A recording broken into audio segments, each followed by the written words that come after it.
দিদি তুমি রান্নার চাল চুরি করে বিক্রি করছো, ভাসুর আসুক আমি সব বলে দেবো। তুই যদি তোর ভাসুরকে বলিস তাহলে তোর পেটে যে আছে তার মরা মুখ দেখবি। না না আমি বলবো না। সর চালটা বিক্রি করে আসি। আঙুর খেতে দাও, খিদে লেগেছে। খেতে দাও মানে ঘরে চাল আছে, রান্না করবো। কি বলো, কালই তো 10 কেজি চাল কিনে আনলাম। দেখো তোমার ছোট ভাইয়ের বউ চাল চুরি করে বিক্রি করছে হয়তো। না দাদা, নন্দিনী এই কাজ করতেই পারে না। ঠিক আছে ভাই, তুই তোর লক্ষ্মী বউকে নিয়ে আলাদা করে খা। দাদা আমি এখনো আয় করতে শিখিনি, আমাকে আলাদা করে দিচ্ছ? তাহলে তুই এই লক্ষ্মী ছাড়কে ঘর থেকে তাড়া, তবেই তুই আমাদের সঙ্গে থাকতে পারবি। ঠিক আছে আমিই চলে যাচ্ছি। খাতেই যা, আমি দেওয়ার ভাতারের ভার একাই সামলে নিতে পারবো। নন্দিনী আমরা আলাদা করে খাবো। কিন্তু আমাদের তো থালা বাসন নেই বিজয়। তাতে কি হয়েছে, আমি কাজ খুঁজে যাচ্ছি, আয় করে হোটেল থেকে প্যাকেটে করে ভাত এনে দুজনে খাবো। হঠাৎ করে তুই কাজ কোথায় পাবি? এই ওদের 100 টাকা দাও তো আজকের দিনটা চলার মতো। 100 টাকা কোথায় ছিল?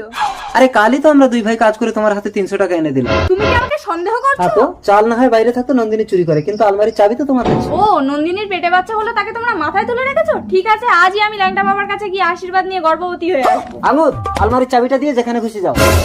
এই নাও তো নাও। চলে আয় ভাই। আইডিয়া, কাপড় দিয়ে পেট বানিয়ে বাড়িতে গিয়ে বলবো আমি ল্যাংটা বাবার আশীর্বাদে গর্ভবতী হয়েছি। সুযোগ।